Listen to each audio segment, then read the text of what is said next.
Welcome to The Romantic Side of Suspense with Sarah Hamaker. In each episode, she'll talk with your favorite romantic suspense authors. They will take you behind the scenes of the writing process, giving excerpts from their writing, and share stories about their writing life. One Cinderella Night by Linore Rose Burkard. A single young woman is forced to try and con a billionaire into paying a debt the mob is after. But can deception lead to love? Emma Benson had no idea her father died owing $100,000 to a mob boss until her new boyfriend Ricky turned out to be working for them. Emma must pay back the debt, or she and the rest of her family will pay the ultimate price with their lives. Ricky sets her up with a billionaire so she can con him into forking over the money. When he seems to be a dream come true, she can't go through with the plan. Ready to warn her family and run for her life, only a fairy tale ending could save the day. But they don't happen in real life. Or do they? Hi, and welcome to The Romantic Side of Suspense. I'm your host, Sarah Hamaker, and I'm so glad you joined me. Today, I'm with Linore Rose Burkard. She's a serious watcher of period films. She's a fan of Jane Austen and a hopeless romantic.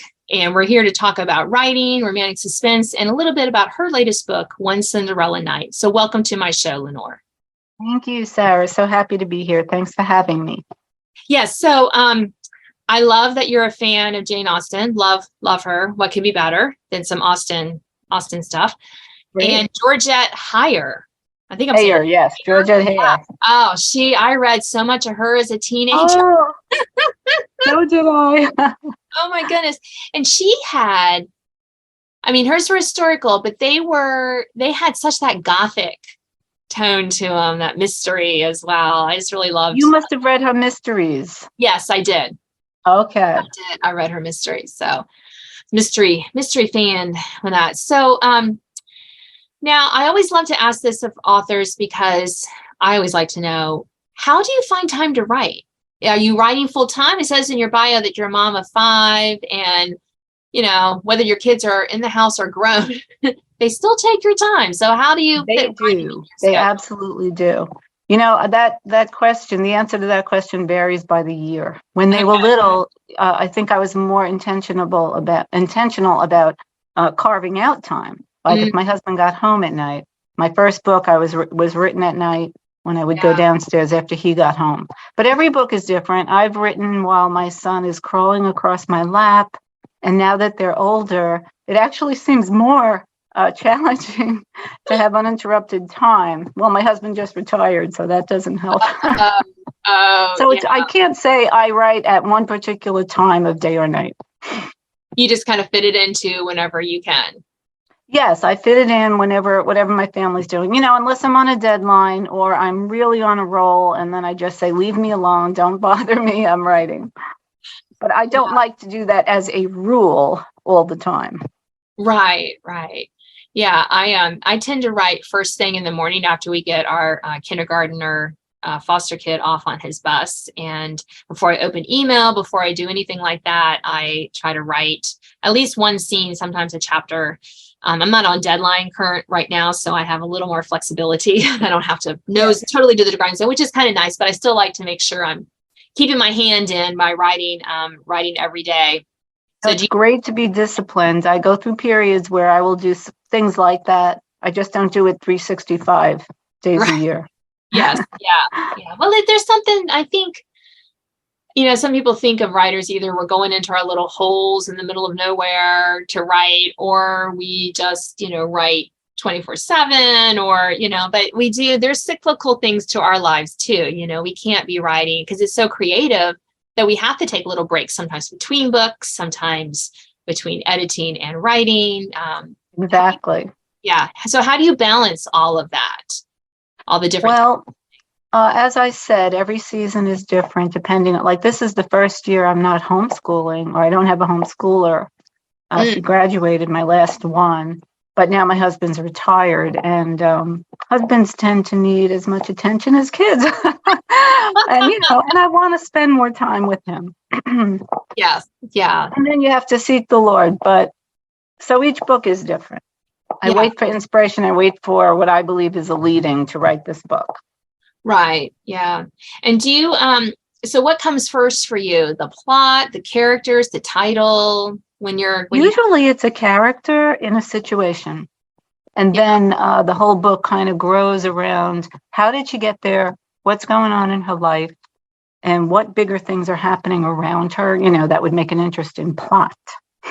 Right. And what is your, why do you enjoy writing romantic suspense? This is what my show is. Well, romantic suspense is actually my alter ego as a writer.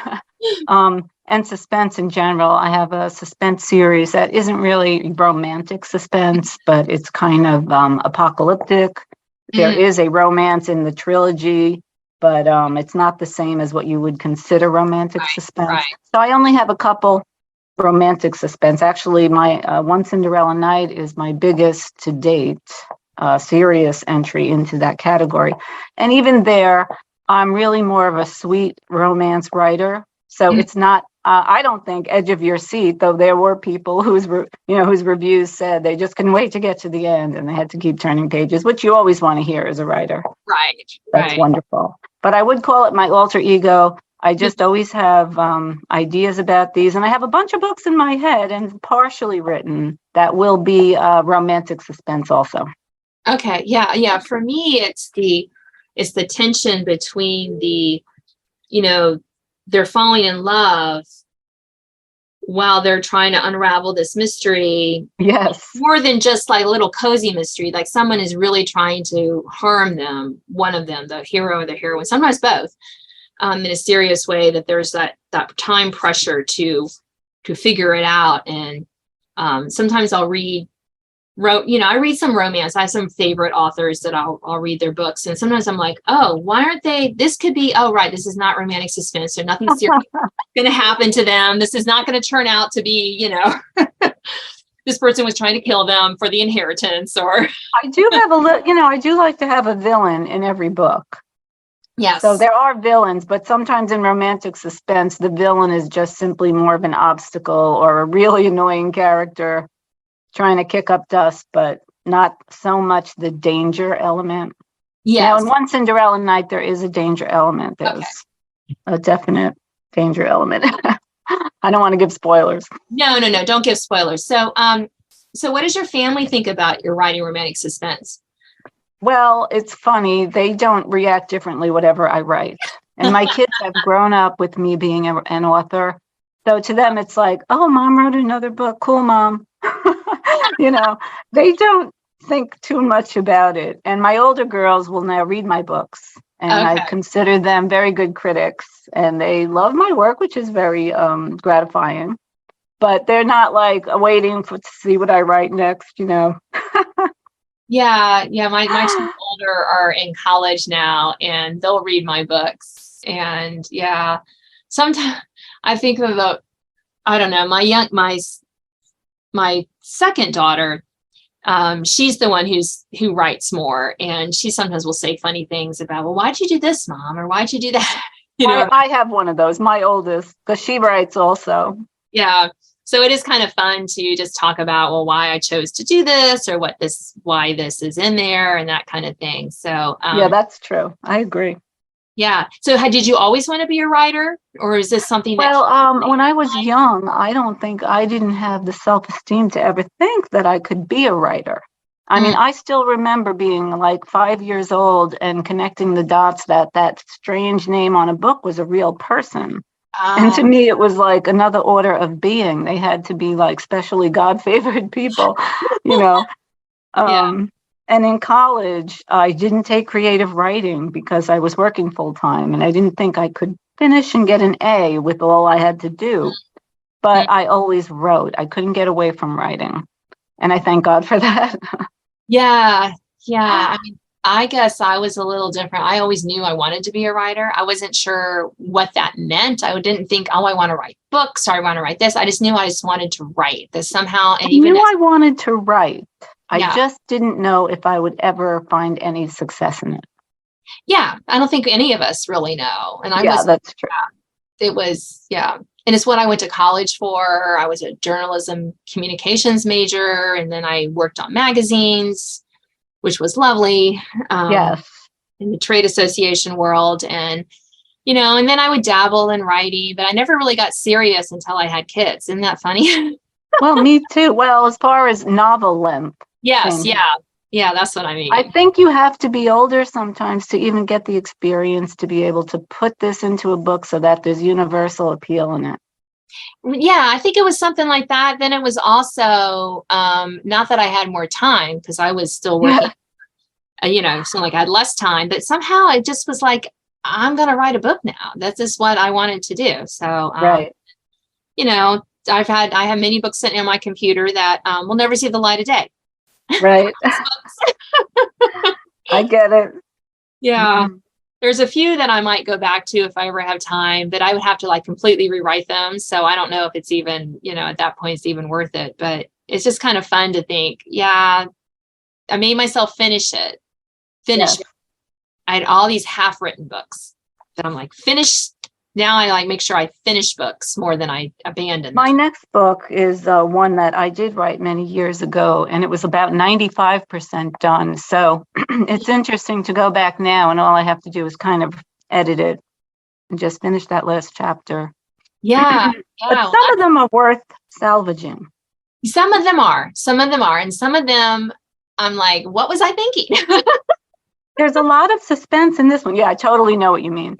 There's a lot of suspense in the one I'm working on. It's set mostly on the Titanic. So you know what that suspense is about. Yeah, yeah. Plus there's somebody who's running for his life from being framed for murder. So yeah. Well, we are out of time, Linore, but thank you so much for being on my show.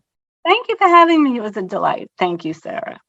You have been listening to The Romantic Side of Suspense. I'm Sarah Hammerker, and I'm so glad you joined me. I've been talking with Linore Rose Burkard. She's a hopeless romantic, and she's a mom of 5 and a prolific writer. So I hope that you'll enjoy reading some of her books, and stay tuned for an excerpt from her latest romantic suspense, One Cinderella Night.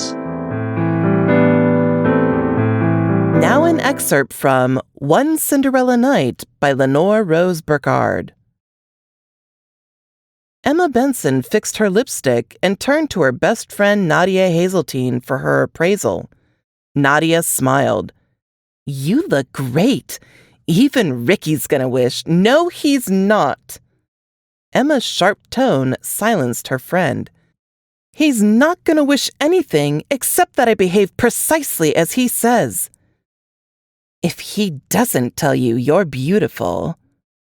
Her voice trailed off.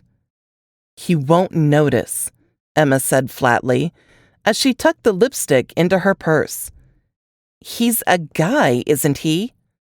"He's a devil." Nadia sighed. Riccardo Grasso was good-looking to a fault. Who would have thought he would turn out to be, well, like Emma said, a devil? "Anyway, you'll be a hit." They'd spent 3 hours doing Emma's nails, makeup, and hair. Emma had bought new white stilettos at a bargain basement to go with the fancy dress she'd found on sale. Her slim frame made her look taller than her 5 feet 5 inches, and her long dark hair against the pale dress, thanks to the deep conditioning treatment from Nadia, shone luxuriantly. Nadia was only 5'2" and blonde. She was a hairstylist by trade and a powerhouse of emotional support as a friend. Emma grabbed the present for Ricky's sister, Maria, that she'd agonized over, finally settling upon a loosely woven, peach-colored summer shawl, something Maria might need on a warm summer night in Sicily, where she was soon headed. It would go well against her hair. Emma hadn't met Maria yet, but judging by Ricky's jet-black locks, she figured Maria had the same. The party tonight was in honor of her coming wedding and departure to Italy, or so Ricky said. These days, she didn't believe anything Ricky said. Why she'd even bothered to pick something nice for Maria, she wasn't sure. Maria probably wasn't even Ricky's sister. She was probably his wife, the lying, scheming devil. They started up the steps from her finished basement apartment. Nadia said, I'm sorry, Em. I wish you didn't have to do this. Emma locked the door behind them. Me too. She stopped and stared at Nadia. I don't think I can. I know what it will take for this to work, and I can't. Nadia took her arm. I know. It's horrible that he wants you to do this. But think about it. You know what's at stake. Emma looked tragic. How could I forget? They started down the walkway to the street. Nadia shook her head. You know, I think you should work on Ricky, soften him up. I saw how he looks at you. How he used to look at me. Still, he's got feelings. I think you could reach him. I don't want to reach him, said Emma. Not anymore. Nadia gave Emma an impulsive hug, her face scrunched in a frown. You'll do great tonight, and pretty soon it will all be over and he'll be out of your life forever. You can put all this behind you and get a good guy. Emma turned distraught eyes to her friend. Soon it will be over? Yeah, after the mob shoots me and my family in the head and dumps us in the Hudson. Don't say that. You're going to make this work. Nadia's eyes filled with tears. You have to, Em. You have to. Emma nodded and squeezed Nadia's hand. I know. I'll do my best. The young women traversed the short walkway to the pavement, stopping for traffic before crossing the street to where Nadia's boyfriend Chris sat waiting in his car. After you drop me off, you and Chris going out? Emma asked before they got in. Nadia stopped with one hand ready to open the door. Yeah, just dinner and a bite to eat. She gave a wry grin. Well, for me, a bite. For Chris, a huge bite. Chris Cabrera had thick dark hair and eyes, a meaty head and wide neck, the body of a hefty bouncer or football player. Emma often wondered why he hadn't tried to play football professionally. He sure looked the part. But despite the tough look, he was a sweetheart. He loved online gaming, but made a good income in the insurance business. You think he's going to ask tonight? Emma asked, studying her pretty friend. Nadia frowned. No way. I've concluded he's allergic to the thought of marriage. He just needs a good nudge. From what Emma could see, Chris adored Nadia, and Nadia adored him right back. They'd been dating for almost 2 years, and Nadia didn't know why he hadn't proposed yet. 20 minutes later, the car came to a stop before a long and stately white brick house with a porch and 3 Greek columns.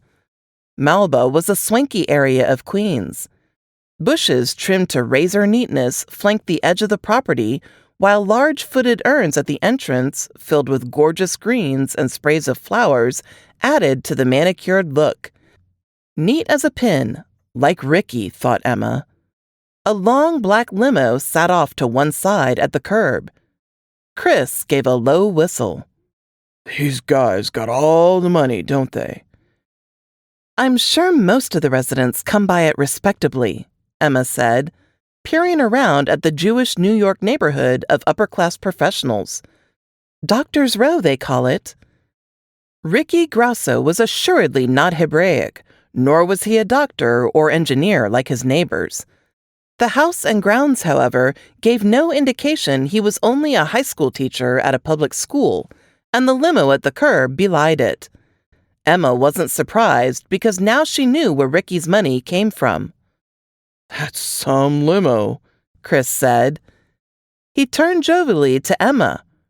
Maybe you can get Ricky to take you home in it. I'm supposed to try and get someone else to take me home, remember? Both faces in the front seat sobered. Emma grabbed her evening purse and the gift, stuck one leg out of the car, but stopped to thank her friends. She added, Wish me luck. Here I start my life of crime. Thanks for listening to The Romantic Side of Suspense with Sarah Hammaker. If you enjoyed this episode, please leave a review. You can sign up to receive notifications of upcoming podcasts and listen to previous editions at sarahhammakerfiction.com.